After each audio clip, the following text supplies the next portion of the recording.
Well, last October I was here in this old Telstra exchange building in Paddington in Sydney to help Charlotte Yarkoni and Anne Parker, the co-founders of Muru-D, open this very exciting incubator. An incubator is where new startups, technology companies, get their first breath of life. Some money, $40,000 each,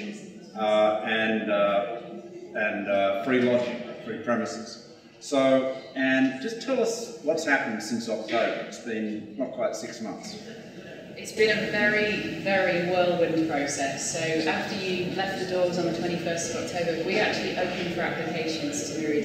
We encouraged applications from across Australia. So we went on tour to Adelaide, to Perth, to Melbourne, to Brisbane, tried to encourage as many people as possible across the country to apply.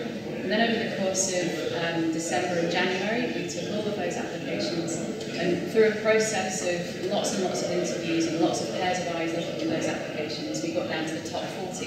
And at the end of January, we got all of those top 40 to come in and meet us face to face, so we could see who they were and what they did, and really understand how passionate they were about the business and the idea that they had. Then we took that down to the top 25, and we invited them all to come in for 2 full days of coaching, training and mentoring to help make sure that they could be the best they could be when they pitched to a panel of judges. And our head judge was Charlotte, which then on the beginning of February, we then took that final group down to the top 9 that we now have here today. Gosh, it's a pretty arduous process, Charlotte. It sounds sort of harder to get into into the SAS with all these trials and tests. But so you've got down to 9. What sort of businesses are there?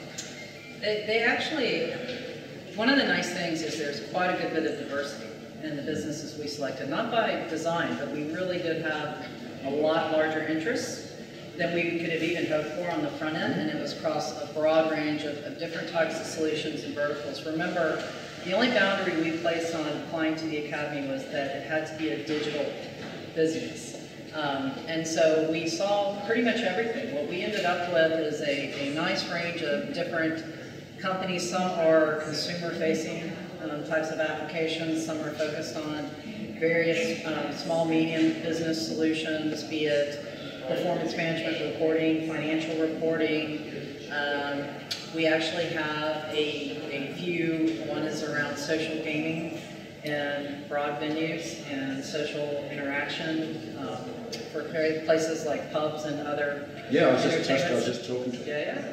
We have several digital education companies that we're very excited about as well. That's Lime Rock. Lime Rock, and all their. See, now they're going to be so excited that you see their name. Anyway. But we have a couple of digital education companies that are also focused on different ways to bring new technologies like cloud technology, social media, to help broaden the learning system in primary all the way through university. Okay, so what we're going to talk in a moment to one of your companies, which is tackling one of the most annoying things, which is that people, all of us eventually end up with great bundles of films after we've had scans of one kind or another. And what do you do with them? How do you store them? How are they accessed, and so forth?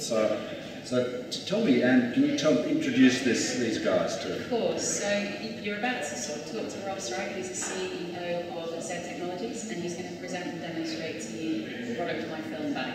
I'm not going to do the demo because that's his job. Yeah. But it's great to have something that absolutely does represent innovation and disruptive thinking in the healthcare space.